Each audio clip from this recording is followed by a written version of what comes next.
Hello everyone. तो बच्चों एक बहुत ही बेहतरीन क्वेश्चन है और बेसिक लेवल का क्वेश्चन है, कोई टफ लेवल का नहीं है। तो बच्चों देखो, ये जो पूछा गया था तो 2015 में पूछा गया था। कुछ चीज़ें मैं ड्रॉ कर दिया हूँ, इसी इमेज को मैंने यहाँ पे ड्रॉ कर दिया है ताकि मैं कम समय में सोल्यूशन में कर पाऊँ। तो बच्चों यहाँ पे मैं लिखने का तरीका बताने वाला नहीं हूँ, जस्ट मैं सॉल्व करवाऊँगा, एनालाइज करवाऊँगा और आपको खुद ही लिखना है। लेकिन मैं बस काम की चीज़ों को मैं बता दूँगा, क्योंकि आप लोग टारगेट बैच को हो तो उतना आपको लिखना आना चाहिए। बच्चों देखो, ये हो जाएगा कितना, ये गिवन है बच्चों कितना, 30 डिग्री। अच्छा बच्चों एक बात बताओ कि यहाँ से अगर मैं एक लाइन अगर मैं ड्रॉ कर देता हूँ यहाँ से यहाँ का, यहाँ से यानी कि मैं रेडियस को मैं ड्रॉ कर रहा हूँ। तो बच्चों ये बताओ कि सरकमफ्रेंस पर अगर 30 डिग्री अगर बना हुआ है, सरकमफ्रेंस पर 30 डिग्री बना हुआ है, तो सेंटर पर क्या इसका डबल नहीं बनेगा? 9 क्लास में भी हम लोग पढ़े थे और 10th क्लास में भी रिवीजन हुआ ही होगा, है ना। अब आप ये बताओ बच्चों कि अगर ये रेडियस है और ये भी रेडियस है तो 60 डिग्री, तो बाकी ये वाला एंगल भी 60 डिग्री और ये वाला एंगल भी 60 डिग्री। आई थिंक ये क्लियर होगा, यानी कि तीनों के तीनों जो साइड हो गए वो इक्वल हो गए बच्चों।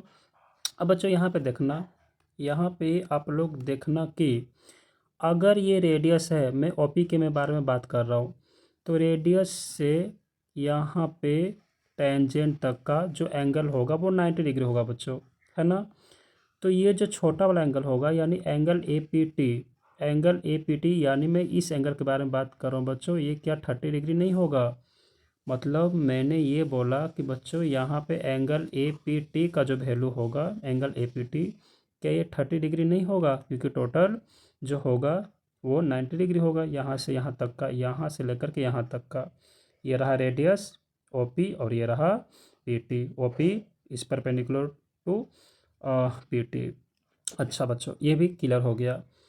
अब अगर मैं यहाँ पे अगर मैं थोड़ा सा अगर मैं देखूँ, थोड़ा सा अगर मैं एनालाइज करवाऊँ आपको कि ठीक है ये 30 डिग्री, और ये इसको अगर इस पे फोकस करो बच्चों, इस ट्रेंगल पे, मैं थोड़ा सा मैं कलर चेंज करवा दे रहा हूँ एनालाइज करवाने के लिए, कि इस ट्रेंगल को आप देखो, इस ट्रेंगल को, इस ट्रेंगल को, इस ट्रेंगल को और यहाँ पे इतना दूर, क्या ये एंगल पी ए ओ या फिर ओ ए पी, क्या ट्रेंगल पी ए टी का एक्सटीरियर एंगल नहीं है बच्चों? यानी कि अगर ये 60 डिग्री है, अगर ये बाहर वाला एंगल और ये 30 डिग्री है, तो इन दोनों का सम भी 60 डिग्री होगा, यानी ये 30, तो ये कितना हो जाएगा 30 डिग्री। तब तो दोनों को मिलाकर 60 डिग्री होगा ना।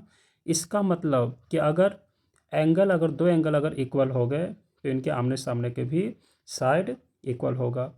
इसके सामने ये वाला इसकी इस एंगल के सामने अगर ये साइड है तो इस एंगल के सामने ये साइड, यानी कि ये भी इक्वल हो गए। ओ ए अगर रेडियस है तो ओ बी भी रेडियस होगा बच्चों। यानी कि अगर मैं इस साइड को अगर मैं एक्स में बोल लेता हूँ तो ये भी क्या हो जाएगा, एक्स हो जाएगा, क्योंकि रेडियस है ये।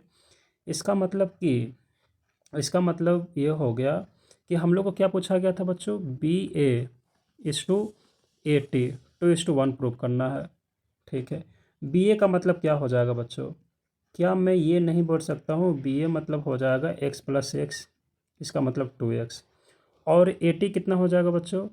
ये सारा का सारा साइड जो है इक्वल है, 1 1 कट लगा हुआ है, इसका मतलब ए टी भी जो हो गया वो भी एक्स हो गया। तो फाइनली हमारा रिजल्ट हमारे पास है, यानी कि 2x/x, और ये कट कर कितना दे दिया 2:1, और यही तो मुझे प्रूव करना था।